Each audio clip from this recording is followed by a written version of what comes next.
Gloire à Dieu.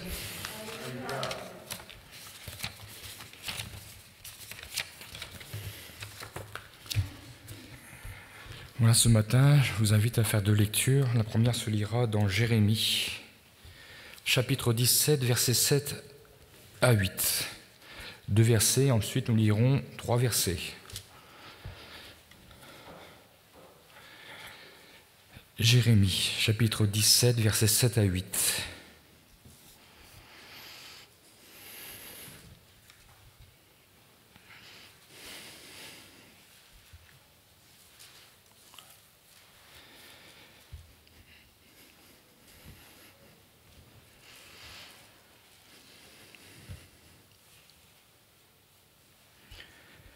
Béni soit l'homme qui se confie dans l'Éternel et dont l'Éternel est l'espérance.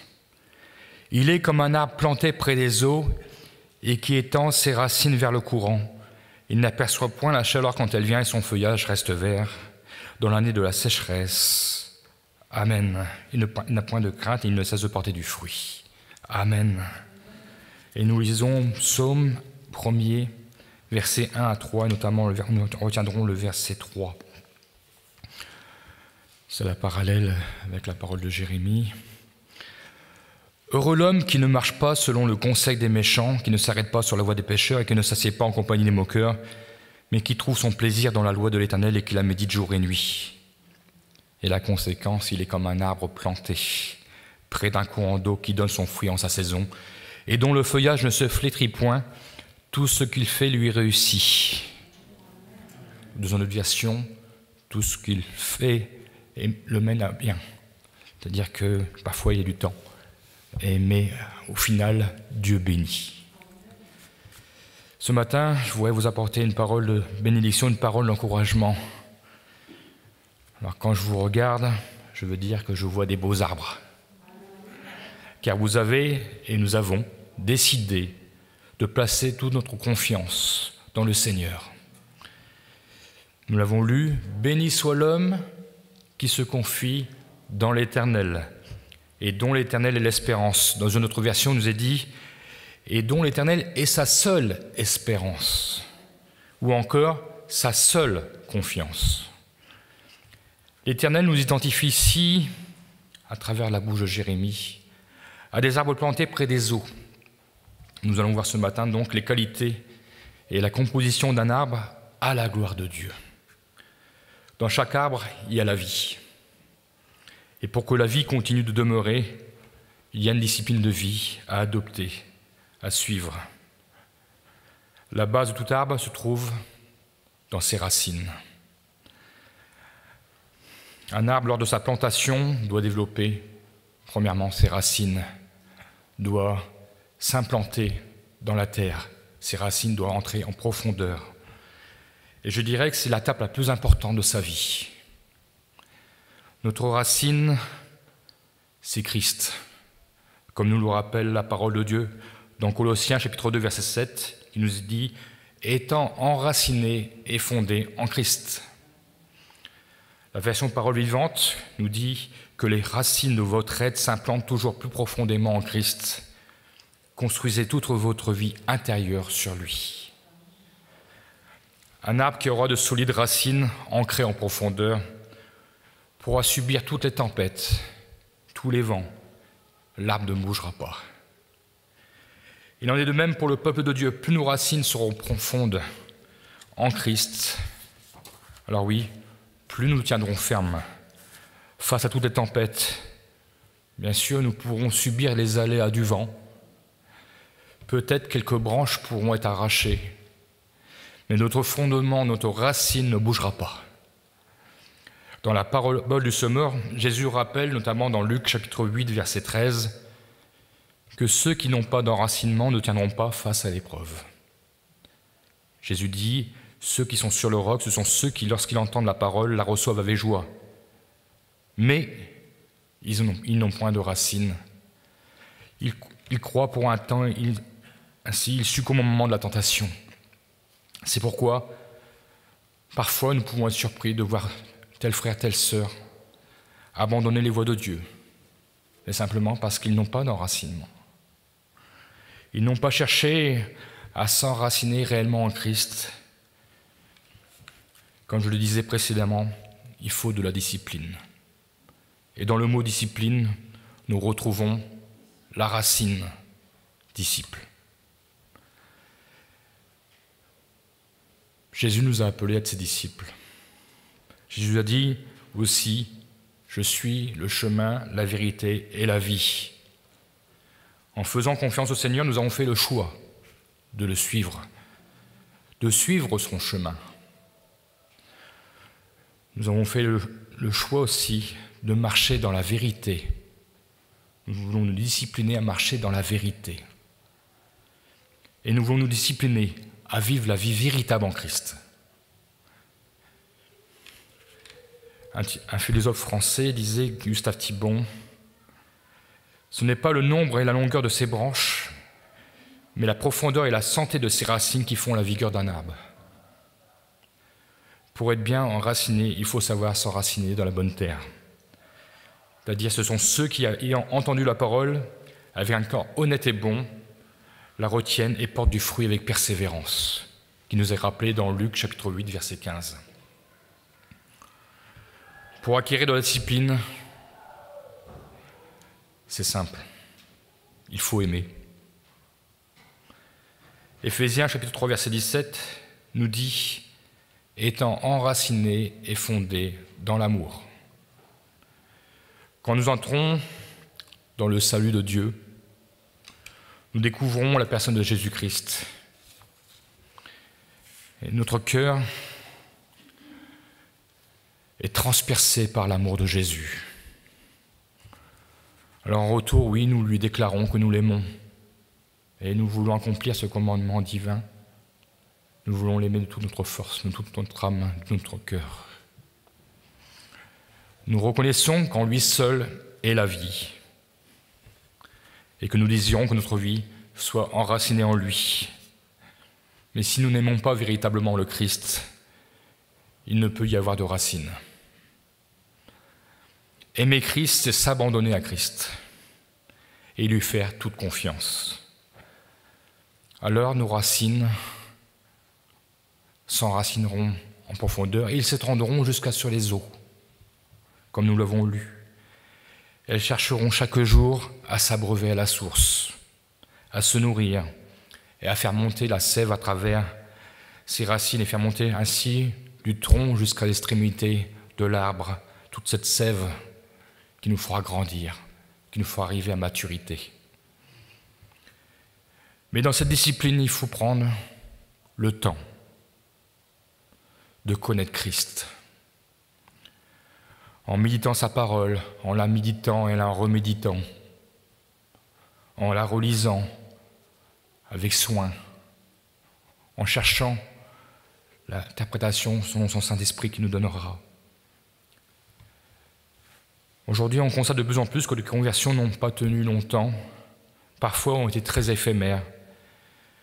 C'est parce qu'on a voulu brûler des étapes, et notamment celle de l'enracinement. Certaines églises modernes, j'appelle modernes si on peut dire le mot, apportent un évangile dit de prospérité. On leur annonce que vous aurez la réussite, vous aurez la richesse, le bonheur, la joie et la paix. Tout n'est pas faux, mais il ne faut pas oublier de dire qu'il y aura des tribulations aussi, qu'il y aura des épreuves, qu'il y aura des tempêtes, mais que le Seigneur sera là.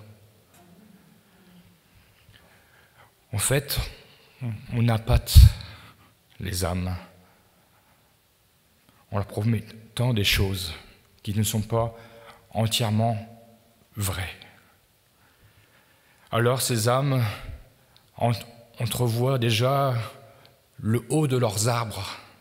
Ils espèrent avoir là déjà une haute cime, alors qu'en fait, ils ne sont pas du tout enracinés. Alors, rien ne sert d'avoir un beau tronc qui s'élance, mais s'il y a peu de racines, il ne viendra pas. Alors, ils ne pourront pas supporter le moindre coup de vent.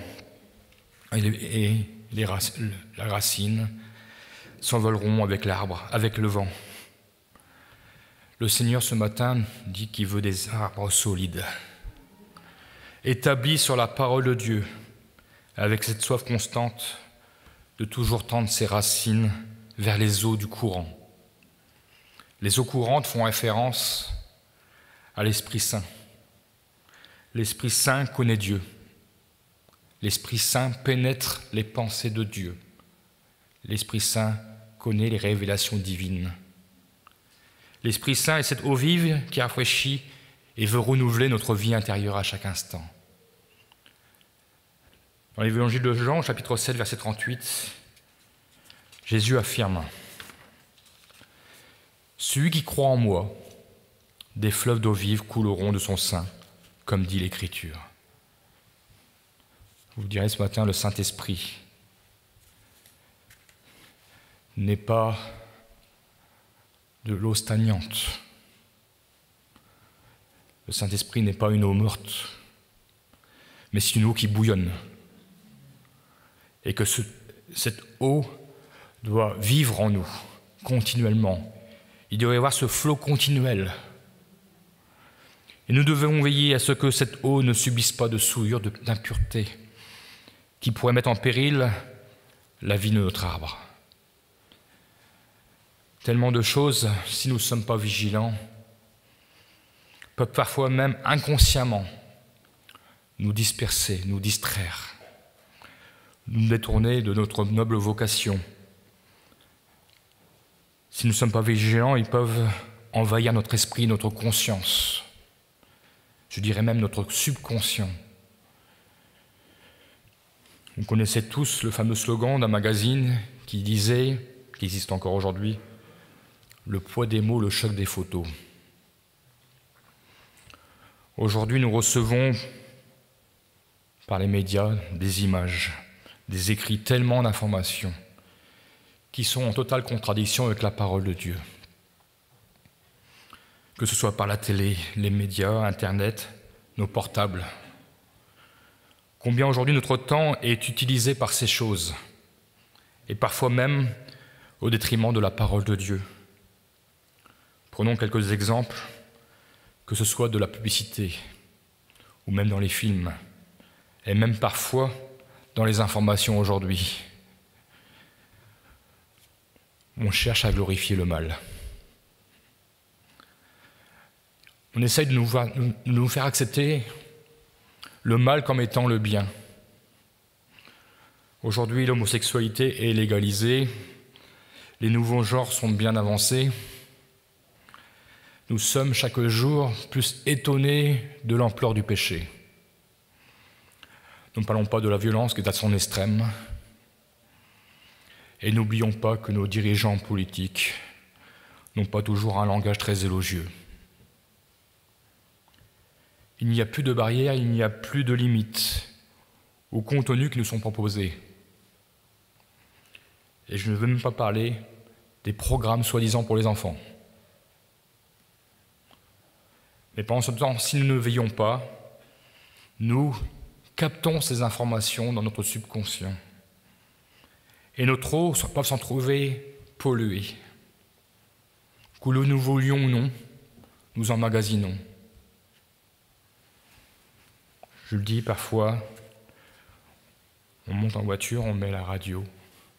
J'ai fait l'expérience. On écoute de la musique, inconsciemment. Et après, cette musique est dans nos têtes. Et un jour, je me suis dit, mais qu'est-ce que tu chantonnes ? On ne se rend même plus compte, parfois. Nous avons pris l'habitude de voir tellement de choses, d'entendre tellement de choses, que ça devient des habitudes. Et il faut veiller, parce que ça, c'est une subtilité du malin pour polluer notre esprit. Il faut s'examiner à la parole de Dieu.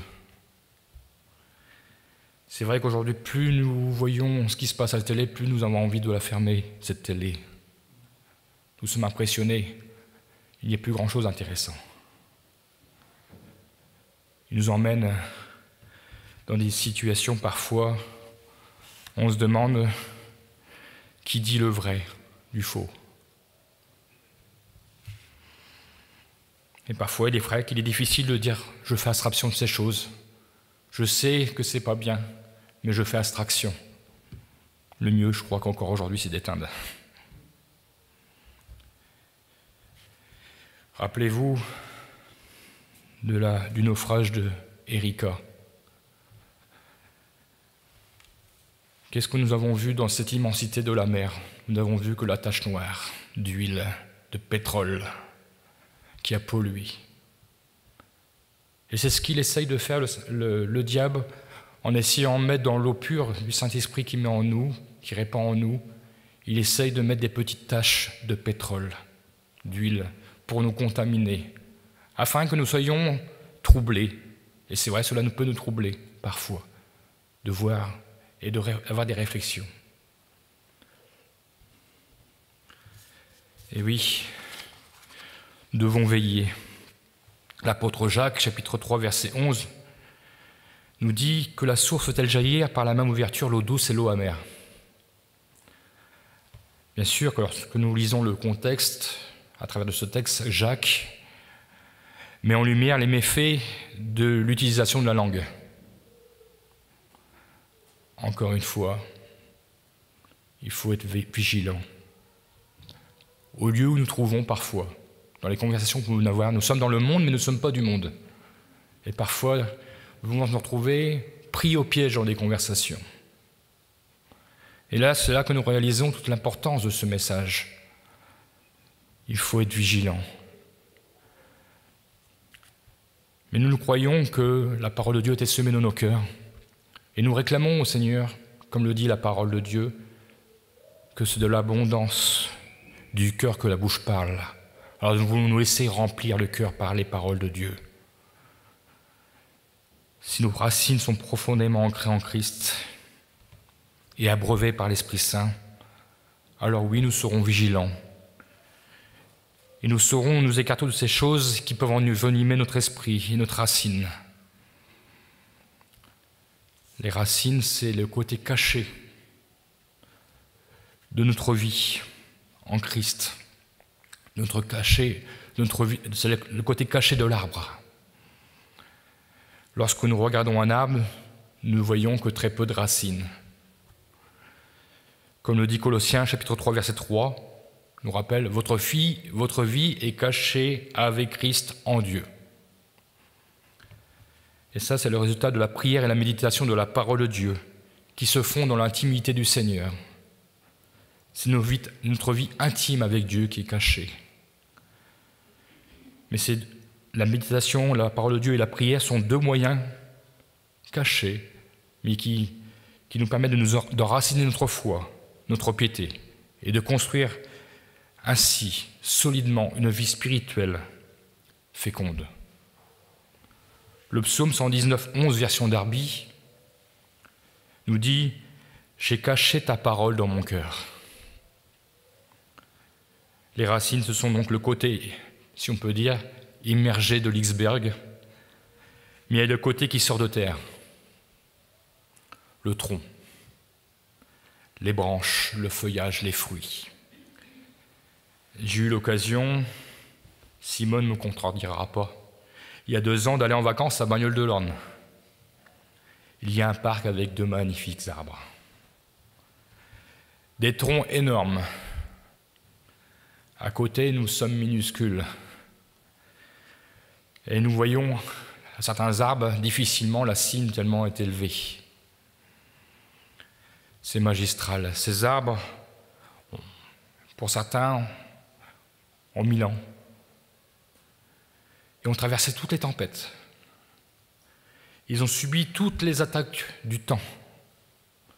Mais ils n'ont pas bougé. Nous ne voyons pas toutes leurs racines, mais nous voyons leur tronc. Et nous imaginons ainsi ce qui peut se passer dessous, sous terre. Le monde voit notre tronc. Il voit aussi si celui-ci est chancelant à la moindre tempête. Mais lorsqu'il nous observe, ce monde nous observe, et croyez-le, il nous observe. lorsqu'ils nous voient traverser la tempête. Alors ils nous regardent.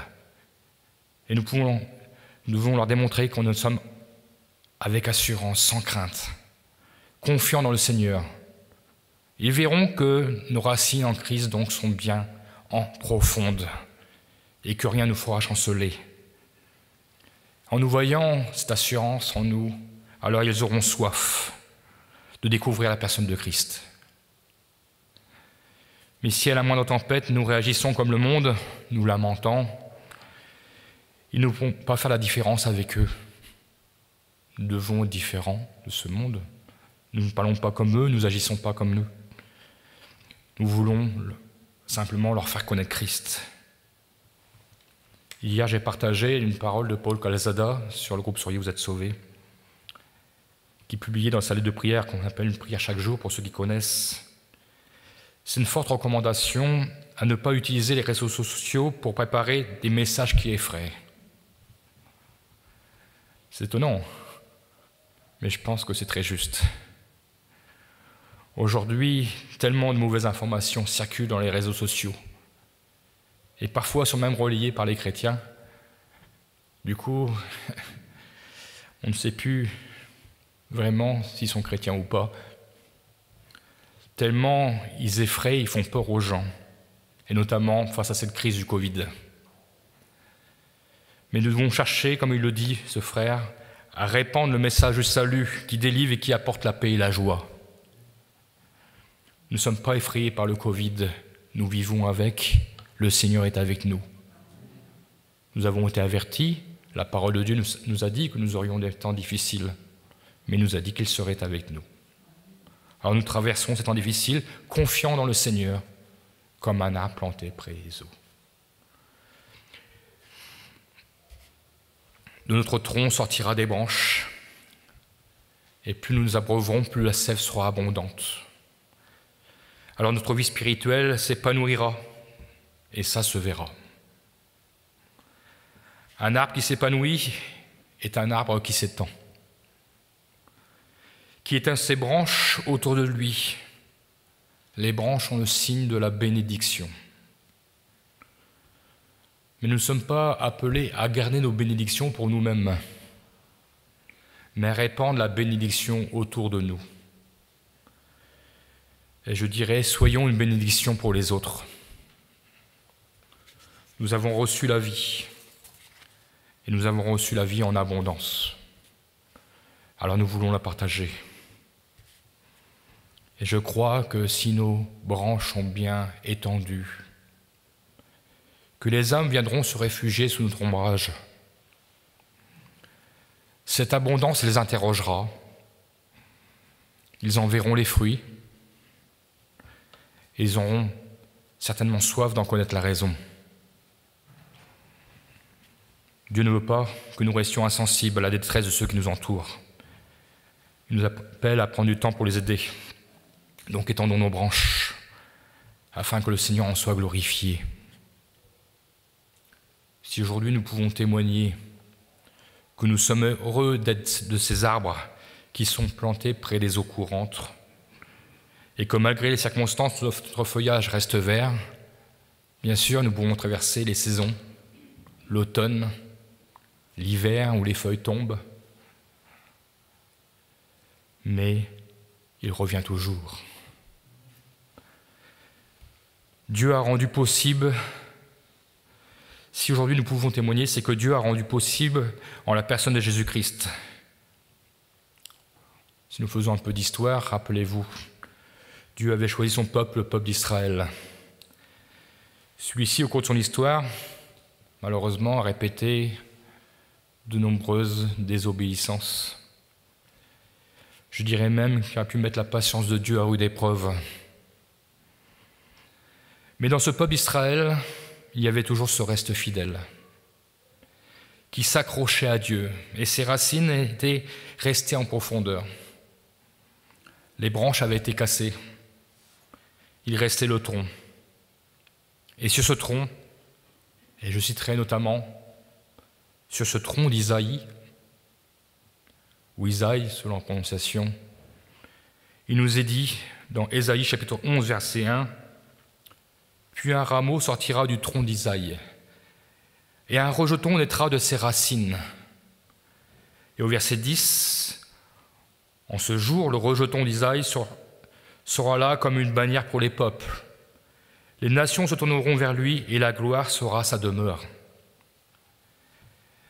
Isaïe a annoncé ainsi non seulement le rétablissement d'Israël pour ce petit reste fidèle, mais il promettait une nouvelle alliance en la personne de Jésus-Christ.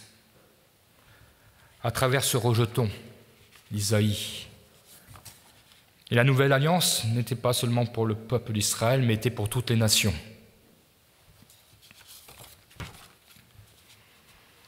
C'est ce rejeton d'Isaïe en la personne de Jésus. Rappelons que Isaïe était le père de David et que de Isaïe à Jésus-Christ, il y a 14 générations. Et c'est ce rejeton d'Isaïe qui est venu pour nous réconcilier avec le Père.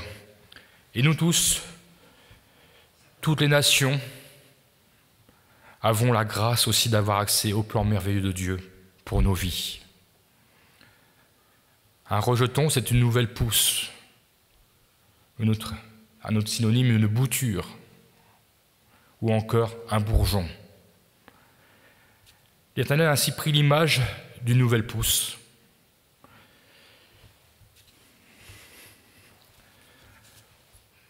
Et cela, il l'a pris sur les racines d'un réchappé d'Israël.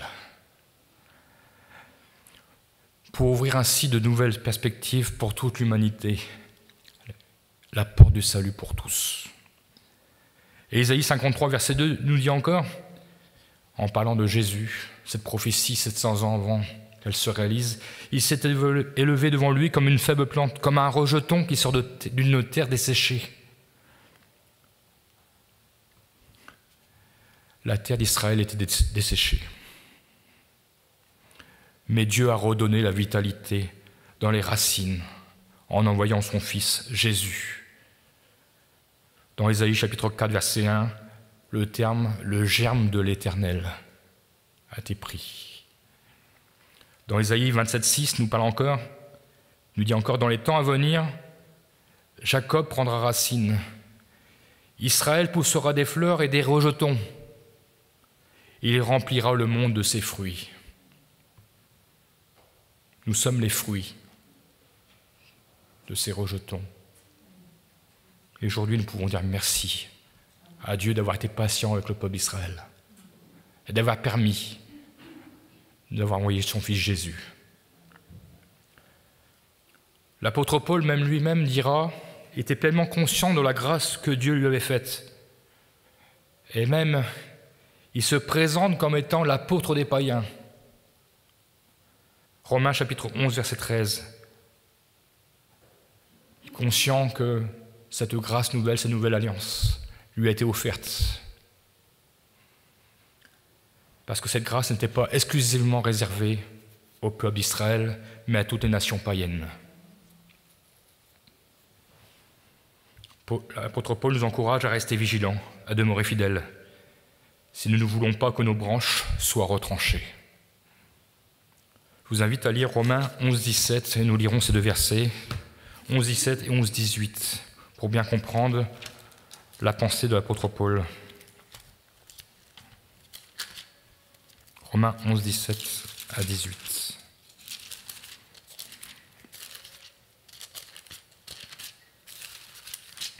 J'y arrive.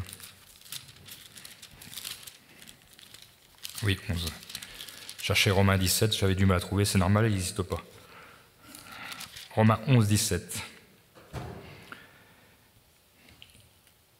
Et nous pourrons peut-être le lire à partir du verset 16, si c'est possible, Raphaël. Alors, si les prémices sont saintes, la masse l'est aussi, et si la racine est sainte, les branches le sont aussi. Mais si quelques-unes des branches ont été retranchées, et si toi qui étais un olivier sauvage, tu as été enterré à leur place, donc à la place de ceux qui ont été retranchés, le peuple d'Israël, à cause de leur désobéissance, ces branches ont été retranchées. Et si nous sommes rendus participants de la racine de la graisse de l'olivier, Ne te glorifie pas aux dépens de ces branches, donc de ces branches qui ont été retirées. Si tu te glorifies, sache que ce n'est pas toi qui portes la racine, mais que c'est la racine qui te porte. Tu diras donc, si nous lisons le verset 19, « Les branches ont été retranchées afin que moi je fusse hanté. » J'ai eu la grâce. Dieu m'a permis d'être hanté sur l'arbre d'Israël, si on peut parler ainsi.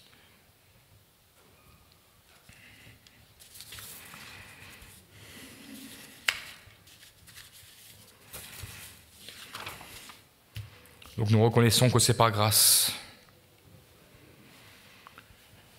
que nous sommes sauvés et que c'est donc sur la racine Israël que nous avons pu pousser notre arbre. Nous avons été hantés à la place des infidèles d'Israël qui, à cause de leur incrédulité, ont été retranchés. Simplement, ce matin, je crois que nous pouvons louer Dieu. Comme le psalmiste peut le dire dans le psaume 52:10. Et moi, je suis dans la maison de Dieu comme un olivier verdoyant. Nous avons un bel olivier aujourd'hui en milieu de nous. Il est bien verdoyant. Mais j'ai regardé à quoi ressemblait un arbre, un olivier. Il a un tronc énorme. Il ne peut pas bouger. Il est enraciné. Et le psalmiste continuera, « Je me confie dans la bonté de Dieu éternellement et à jamais. » Job aussi, nous pouvons faire comme Job la promesse de notre engagement envers Dieu, renouveler la promesse de notre engagement envers Dieu, et pouvoir dire dans Job 29:19, comme peut le dire Job, « L'eau pénétrera dans mes racines, la rosée passera la nuit sur mes branches, que le Saint-Esprit nous habite continuellement. » Nous chantons parfois « Fraîche rosée descend sur nous ». Je vais m'arrêter là ce matin, même si j'aurais aimé parler de ces hommes que Dieu a permis qu'ils aient une certaine puissance. Vous pouvez le lire chez vous. Ces hommes comme Nebuchadnezzar. Dieu, dans sa parole, les a cités comme des arbres qui étaient même au-dessus des arbres des enfants de Dieu. Il leur a donné la puissance. Daniel 4, sa vision de Nebuchadnezzar. Et Ézéchiel 31:7 nous parle aussi de l'arbre de Pharaon qui était au-dessus. C'est vrai que parfois nous pouvons regarder autour de nous, nous pouvons dire non, on n'a pas Dieu, et parfois certains réussissent, mais ce n'est qu'une apparence. Nebuchadnezzar est tombé, il est venu manger l'herbe des champs, de cet arbre qui a été retranché. Pharaon, l'Égypte, est tombé. Et pourtant, il avait la puissance, mais il n'appartenait pas à Dieu. Il s'enorgueillissait de son pouvoir, alors que tout appartient à Dieu. Alors, Dieu nous a promis la réussite pour ceux qui savent s'abreuver, savent prendre soin de nos racines et savent reconnaître en Jésus-Christ la pièce maîtresse de l'arbre. Nous savons une chose, Dieu donnera le succès au temps voulu pour ses enfants. Proverbe 12:3 nous dit encore, « L'homme ne s'affirme pas par la méchanceté, mais la racine des justes ne sera point ébranlée. » Et je finirai par un extrait d'un des livres de Joël Chédru. Il nous dit, « Si un arbre pouvait nous parler, il nous dirait ceci. Ce qui compte avant tout pour moi, c'est d'avoir un bon enracinement. Mes feuilles peuvent tomber, d'autres les remplaceront. Certaines branches peuvent être arrachées par la tempête, d'autres pousseront. Mes fruits peuvent être cueillis, l'année prochaine j'en porterai de nouveau. Mais privez-moi de mes racines et c'est ma mort. » Alors nous sommes vivants ce matin, plus que vivants. Nous avons le Seigneur pour socle.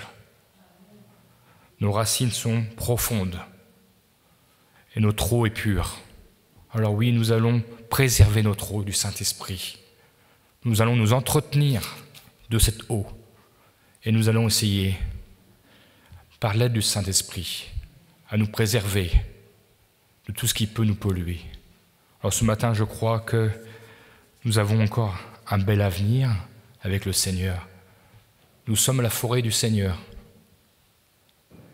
Et je crois qu'il est temps que d'autres arbres se rajoutent. Prions pour que notre ombrage fasse envie. Que le soleil puisse être aussi pour brûlant au dehors, afin que les âmes viennent à l'ombre de nos arbres se ressourcer. Autour de nous, beaucoup se posent des questions. On n'a jamais eu autant d'interrogations. Mais soyons à notre place, là où Dieu nous a placés, avec cette fermeté dans nos racines, ne détournant ni à droite ni à gauche, mais nous ressourçant en méditant sa parole et laissant le Saint-Esprit nous inonder, nous éprouver.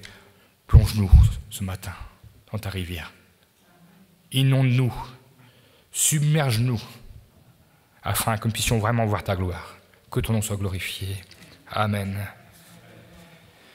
Oui, Seigneur mon Dieu, tu nous as sauvés. Tu as donné ton Fils Jésus pour nous. Et tu nous as donné un héritage merveilleux. Oui, je veux être cet arbre qui se ressource dans la bonne terre de ta parole, mais qui s'abreuve, se laisse abreuver par le Saint-Esprit, qui se laisse convaincre par le Saint-Esprit, qui se laisse juger par le Saint-Esprit, qui se laisse émonder par le Saint-Esprit. Seigneur mon Dieu, que ma vie, Seigneur mon Dieu, te glorifie, que nos vies te glorifient. Nous voulons être cette belle forêt du Seigneur. Et nous te prions, Seigneur mon Dieu, afin que d'autres arbres se rajoutent. Oh Seigneur mon Dieu, merci parce que tu as été fidèle avec le reste d'Israël. Ces quelques réchappés.